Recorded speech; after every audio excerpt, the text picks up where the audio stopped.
اسلام آباد میں خواجہ سعد رفیق اور قمر زمان کائرہ نیوز کانفرنس کر رہے ہیں۔ فصلیں تباہ ہو گئی ہیں، سبزیوں کی قیمتیں آسمان سے باتیں کرنے لگی ہیں۔ اس ساری سچویشن کے اندر ضرورت اس امر کی ہے کہ پاکستان کی حکومتیں، پاکستان کے تمام ادارے، مخیر حضرات اور پوری قوم سیلاب کی اس آفت کا سامنا کرنے کے لیے کمر بستہ ہو جائے۔ ایک طرف پاکستانی قوم کی بڑی تعداد سیلاب زدگان اور سیلاب سے متاثرہ اپنے بہنوں اور بھائیوں کی مدد کے لیے سرگرم عمل ہے اور تاریخ کے ہولناک ترین سیلاب کا مقابلہ کر رہی ہے۔ دوسری طرف عالمی برادری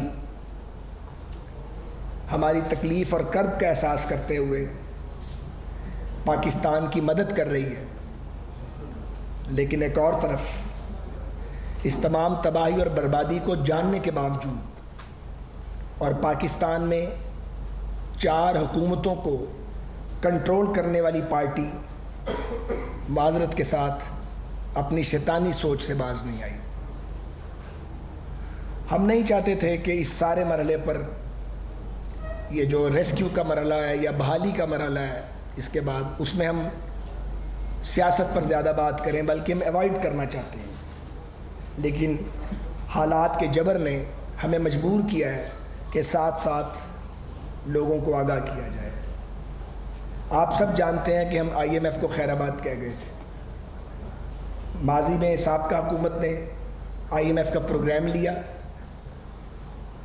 اور اس کے بعد جب حکومت جا رہی تھی اصلاحات کیے بغیر اس پروگرام کو ادھورا چھوڑ دیا۔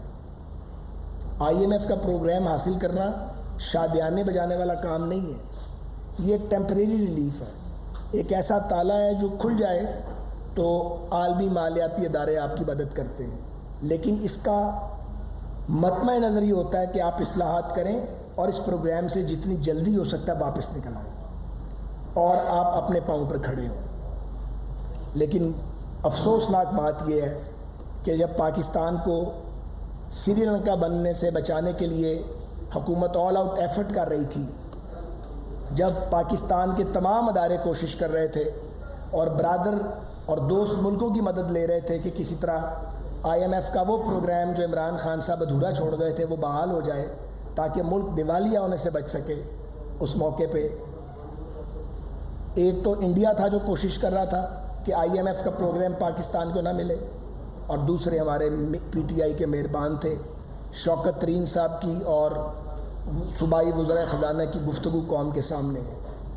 میں تو تصور بھی نہیں کر سکتا تھا کہ شوکت ترین صاحب جیسا ایک پروفیشنل آدمی بھی اس حد تک گر جائے گا کہ وہ پاکستان کو نقصان ہوتا تو ہو، لیکن ان کی سیاست بچنی چاہیے۔ بہرحال اللہ کا شکر ہے کہ ٹیمپریری ریلیف مل گیا ہے اور ہمارا لیکن اصل ٹارگٹ پاکستان کی خود انحصاری ہے۔ IMF پہ آپ ڈپینڈ نہیں کر سکتے، یہ ایک وقتی ریلیف ہے، یہ ایک عارضی سچویشن ہے، اس کو لے کے چلا نہیں جا سکتا۔ صرف آپ کو بریدنگ سپیس میں لیا ہے کہ اس دوران میں ہم بطور قوم ذمہ داری کے ساتھ ریفارمز کریں اور اپنے ہاؤس کو ان آرڈر کریں۔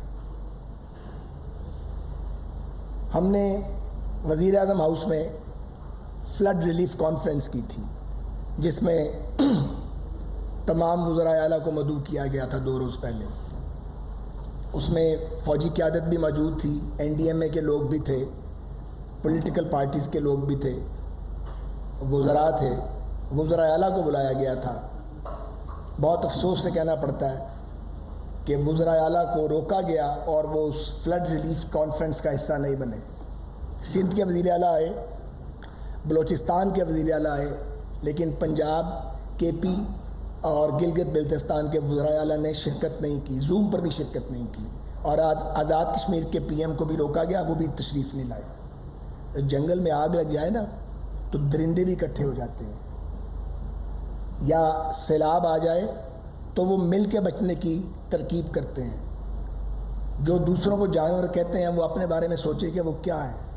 ایک ایسے مرحلے پر جب ملک دیوالیہ پن کی سٹیج پہ کھڑا، دوسری طرف بدترین سیلاب آ گیا ہے. آپ 4 حکومتیں آپ کے پاس ہیں اور آپ تعاون کرنے کے لیے اور بات کرنے کے لیے تیار نہیں ہیں. یہ ساری بات بتانے کا مقصد صرف یہ ہے کہ لوگوں کو معلوم ہو کہ باتیں کر کے, جھوٹ بول کے اور لافظنی کر کے آپ ریاست کو چلا نہیں سکتے. ریاست چلانا کھلنڈرے لوگوں کا یا سازشیوں کا کام نہیں ہے. ہمیں یہ گزارش بھی کرنی ہے کہ اس موقع پر افواج پاکستان, ریسکیو اداروں, NDMA, PDMAs, ایڈمنسٹریشن, NGOs اور اہل خیر, انہوں نے بہت بھرپور کردار ادا کیا ہے. یہ کردار ادا کرنے کی ابھی ضرورت ہے. ہم سب نے چین سے نہیں بیٹھنا جب تک سیلاب متاثرین کی بحالی کا عمل مکمل نہیں ہوتا. انشاءاللہ تعالیٰ بہت جلد وزیر اعظم پاکستان اتحادی جماعتوں کی مشاورت سے ایک سالڈ, ایک مؤثر مربوط پروگرام بحالی کا جو ہے وہ قوم کے سامنے رکھیں گے. اور ہمیں یہ ذہن میں رکھنا چاہیے کہ جو بھی مدد مل رہی ہے یہ مدد اتنی نہیں ہے کہ یہ بحالی کے لیے کافی ہو. ہمیں اپنے وسائل پر اور اپنی قوت بازو پر ہی اللہ کے فضل کے بعد بھروسہ کرنا ہے. تبھی ہم آگے بڑھ سکتے ہیں اور اپنے تباہ حال بہنوں, بھائیوں اور پاکستانیوں کو ریہیبلیٹیٹ کر سکتے ہیں. 2 گزارشات مجھے اور کرنی ہے. قاہرہ صاحب میرے دوست بھی ہیں, بھائی بھی ہیں اور ماشاءاللہ بڑے قادر البیان ہیں, تو وہ بات کریں گے. میں نے پہلے بھی کہا تھا کہ آپ پہلے بات کیجیے, انہوں نے مہربانی کی. ایک تو گزارش یہ ہے کہ ریلویز کے انفراسٹرکچر کو بہت بری طرح نقصان ہوا ہے. کوئٹہ اور کراچی جو ہے وہ نیشنل ریلوے کا جو نیٹ ورک ہے اسے کٹ گئے ہیں اور ہم بہت مشکل صورتحال کا سامنا کر رہے ہیں. نواب شاہ کے قریب 15 انچ پانی ریلوے ٹریک کے اوپر بہہ رہا ہے. جب یہ پانی 6 انچ سے نیچے جائے گا ریلوے آپریشن شروع ہوگا, لیکن دیکھنا پڑے گا کہ نیچے امبینکمنٹ اور ٹریک کی حالت کیا ہے. اسی طرح کوئٹہ کو جو راستہ جاتا ہے سبی سے, وہاں ایک بڑا اہم برج ہے جو بریک ہو گیا ہے, فلڈ کی نظر ہو گیا ہے. تو ہم NLC کی مدد سے کوشش کریں گے ارلیسٹ پاسبل ٹائم میں اس کو ہم دوبارہ بنائیں.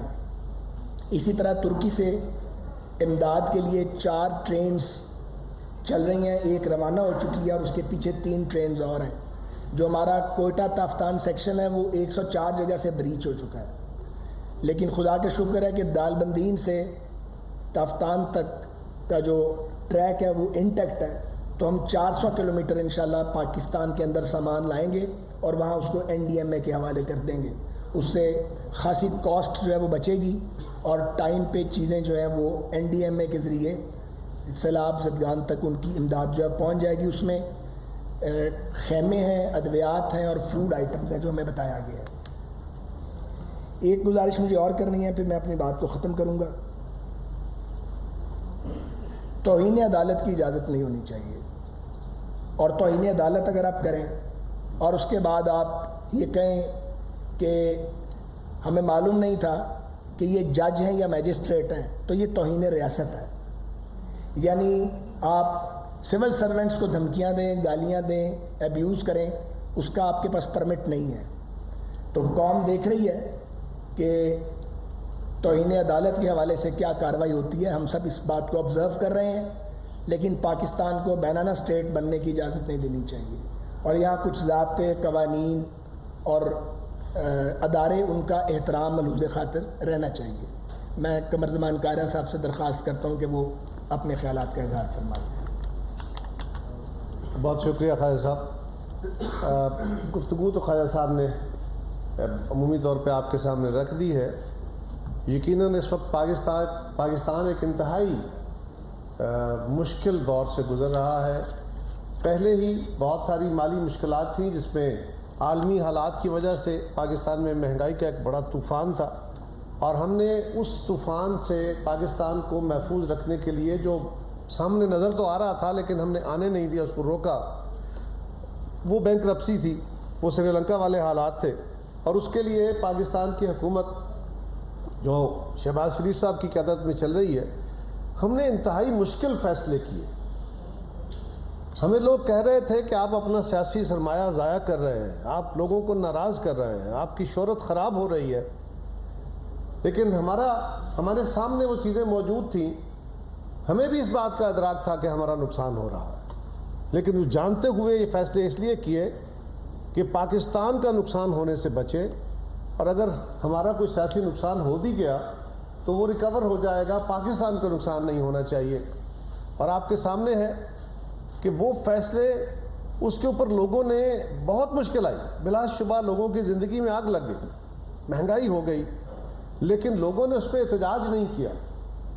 تکلیف پہ ضرور آئے، سسکیاں ضرور بھری، لیکن احتجاج اس لیے نہیں کیا کہ لوگوں کو اس بات کا ادراک تھا کہ یہ فیصلے جو گورنمنٹ کر رہی ہے ان کے علاوہ راستہ نہیں ہے، ان کے علاوہ کوئی اور مداوا نہیں ہے. وہ چند مشکل فیصلے آنے والے سالوں کے بہتری کے فیصلے تھے.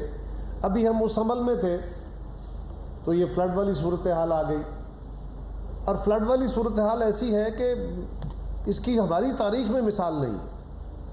ہماری نون ہسٹری میں اتنا پانی آسمان سے کبھی نہیں برسا. یعنی سندھ کے اندر ہمارے مرکزی قائدین تھے، ان کے اوپر کاٹے انہوں نے، مطلب یہ اس حد تک چلے گئے تھے. ابھی آپ کے سامنے جب انہوں نے دیکھا کہ عمران خان صاحب جو ہیں وہ سیلاب زدہ علاقوں میں جا کے متاثرین کے ساتھ جو ہے ان کے ساتھ بھی کھڑے، ان کے لیے فنڈ ریزنگ بھی کر رہے ہیں اور عوام کو موبلائز کرنے کے لیے جلسے بھی کر رہے ہیں، تو ان کو انہوں نے دہشت گردی اور اس طرح کے دوسرے کیسز میں ڈال کے آج کیا ہے، آج عمران خان بجائے مطلب کہ سیلاب زدگان کے ساتھ کھڑے ہوتے، آج آپ کے سامنے وہ کورٹ میں ان کی پیشی ہے. اسی طریقے سے ہر روز یہاں پنجاب میں کیا ہو رہا تھا، ہمارے 17-18 جو لیڈرز تھے جنہوں نے 25 مئی کو جو لانگ مارچ میں ساتھ تھے، ان کو تو روز صبح گھر سے نکلتے ہوئے پہلے 7 بجے جا کے عدالت میں جا کے اپنی ضمانت کروانی پڑتی تھی، ہر روز نئے کیس کے اندر. اور آپ دیکھ رہے ہیں کہ ہمارے پاس بھی اب تقریباً جب سے یہ حکومت دوبارہ پنجاب میں ملی ہے، ہم نے بڑی ذمہ داری کے ساتھ، ہمارا فوکس جو ہے کام کے اوپر ہے، ہم انتقامی کارروائیوں پہ فوکس نہیں کر رہے. تو یہی فرق ہے. اچھا جی، بس آپ یہ بتائیے گا کہ جو صورتحال آپ نے بتائی اور جس میں شارکہ عمران خان کے ساتھ کر رہے ہیں، ٹیکنیکل گراؤنڈس پر عمران خان کو توہین عدالت میں کسی بھی چیز میں داخل کر دیا جاتا ہے، تو پی ٹی آئی کے پاس کیا بیک اپ پلان ہے یا کیا